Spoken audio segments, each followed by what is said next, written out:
बहू बनी ड्राइवर। सीमा की साड़ी रवि से होती है। रवि को नशे की बुरी लत लगी होती है। एक दिन अरे माँ, मेरा एक साइड का शरीर काम नहीं कर रहा है। मैं आज खेतों में कैसे जाऊंगा? अरे बेटा, ऐसा ना बोल।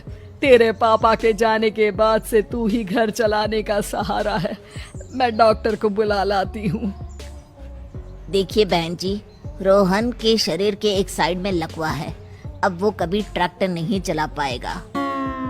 घर में मंहूसियत का माहौल हो जाता है। लीजिए माँ जी, रोटी खा लीजिए। अरे बेटा, मुझे तो भविष्य की चिंता हो रही है। मेरा एक ही बेटा है और वो भी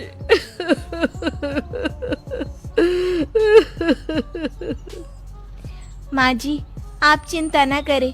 जब तक ये बीमार है मैं खेत जाकर काम कर लिया करूंगी। वैसे भी नशे के कारण इनका शरीर काफी कमजोर हो गया है। अगले दिन सीमा खेत में जाकर काम कर शाम को घर लौटती है।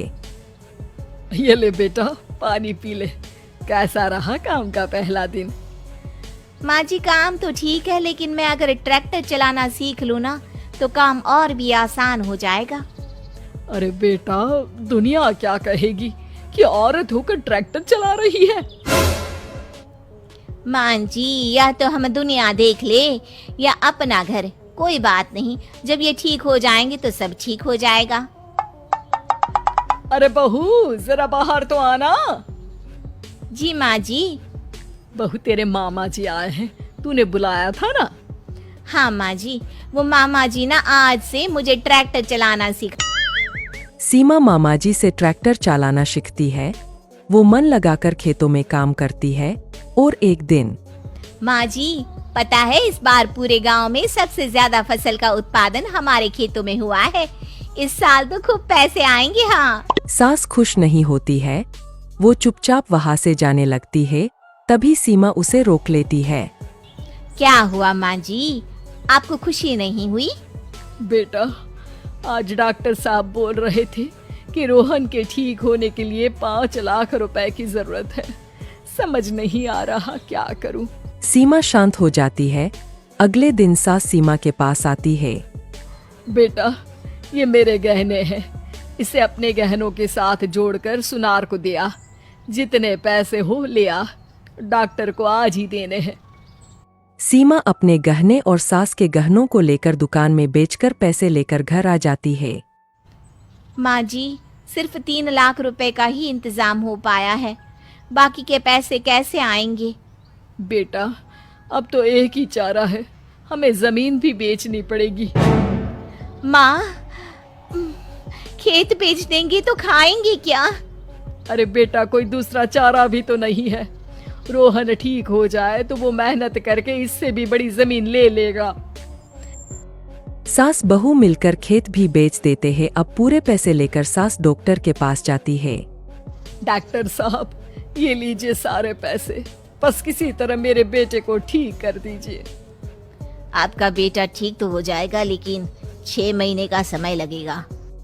सास बहू सोच में पड़ जाते हैं कि अब तो कोई जारिया भी नहीं रहा जहाँ से उन लोगों की कमाई हो। अब कमाएंगे नहीं तो खाएंगे क्या? माँ जी, मेरे माता पिता ने लड़की होने के कारण मुझे ज्यादा पढ़ाया लिखाया नहीं, लेकिन ट्रैक्टर चलाना सीखकर मैं कुछ काम करने के लायक तो हो ही गई हूँ। अरे बेटा, ट्रैक्टर अब कहाँ चलाएगी? खेत तो बिक गए हैं। माँ जी, मैं किसी और के खेतों में दिहाड़ी में काम कर लूंगी। कुछ तो पैसे आएंगे ही ना। कहकर सीमा काम करना स्टार्ट कर देती है। जैसे तैसे उन पैसों से गुजारा चल ही रहा था। माँ जी, पास के अस्पताल से मुझे नौकरी के लिए ऑफर आया है। पैसे भी ये 4 गुना ज्यादा मिलेंगे और अब खाने पीने दवाई के साथ हम कुछ पैसे भविष्य के लिए भी जोड़ पाएंगे। लेकिन काम क्या है बहू? माँ जी, मुझे अस्पताल की एम्बुलेंस चलानी है। अरे, तू तो मेरी बहू नहीं, बेटा है बेटा। जरूर जा बेटा। और हाँ, तूने पूरे गांव में एक मिसाल कायम कर दिया कि हर काम हर कोई कर सकता है। उनके लिए लड़की या लड़का होने की कोई जरूरत नहीं। सीमा मन लगाकर काम करना शुरू कर देती है। आगे जाकर वो